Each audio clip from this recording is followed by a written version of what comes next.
बाज पक्षियों का राजा क्यों है? एक ईगल बने नेतृत्व के साथ सिद्धांत। एक बाज से सीखें। तारांकन। 1. बाज अकेले और अधिक ऊंचाई पर उड़ते हैं। वे गौरैयों, कौवों और अन्य छोटे पक्षियों के साथ नहीं उड़ते। अर्थ: संकीर्ण सोच वाले लोगों से दूर रहें जो आपको नीचा दिखाते हैं। बाज के साथ उड़ती है। अच्छी संगति रखें। 2. बाजों की सटीक दृष्टि होती है। उनमें 5 किलोमीटर दूर तक किसी चीज पर ध्यान केंद्रित करने की क्षमता होती है। कोई फर्क नहीं पड़ता, बाज अपना ध्यान शिकार से तब तक नहीं हटाती जब तक कि वह उसे पकड़ नहीं लेता। अर्थ: एक दृष्टि रखें और ध्यान केंद्रित करें, चाहे कितनी भी बाधाएं हो, और आप सफल होंगे। 3. बाज मरी हुई चीजें नहीं खाते। वे केवल ताज़ा शिकार खाते हैं। अर्थ: अपनी पिछली सफलताओं पर भरोसा न करें, जीतने के लिए नए मोर्चे तलाशते रहें। अपने अतीत को वहीं छोड़ दे जहां वह है, अतीत में। 4. Eagles love the storm. जब बादल इकट्ठा होते हैं तो बाज उत्तेजित हो जाती है। बाज तूफानी हवा का उपयोग खुद को ऊपर उठाने के लिए करती है। एक बार जब उसे तूफान की हवा मिल जाती है तो बाज बादलों के ऊपर खुद को उठाने के लिए प्रचंड तूफान का उपयोग करता है। इससे बाज को उड़ने और अपने पंखों को आराम करने का अवसर मिलता है। इस बीच अन्य सभी पक्षी पेड़ की शाखाओं और पत्तियों में छिप जाते हैं।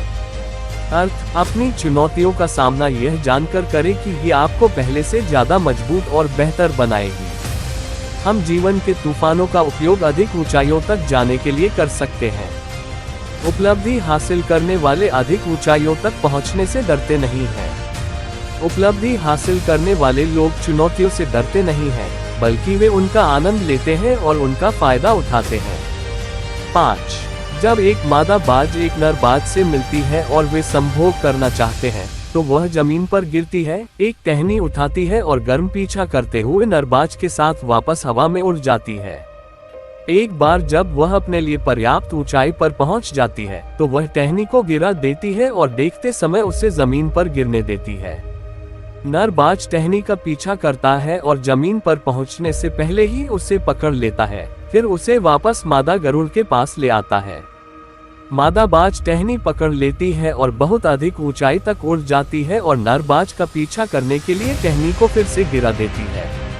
यह घंटों तक चलता रहता है और हर बार ऊंचाई बढ़ती जाती है जब तक कि मादा बाज आश्वस्त नहीं हो जाती कि नर बाज ने टहनी चुनने की कला में महारत हासिल कर ली है, जो प्रतिबद्धता दिखाता है।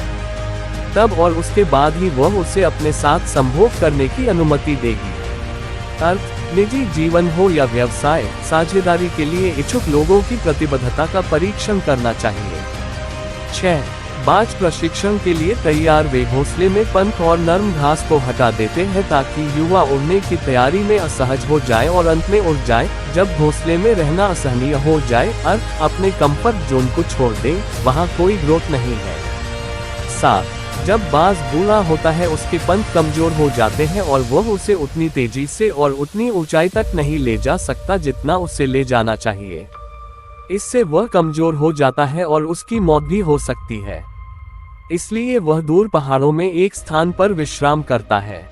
वहां रहते हुए वह अपने शरीर पर कमजोर पंखों को तोड़ता है और अपनी चोंच और पंजों को चट्टानों से तब तक तोड़ता है जब तक कि वह पूरी तरह से नंगे न हो जाए, एक बहुत ही खूनी और दर्दनाक प्रक्रिया।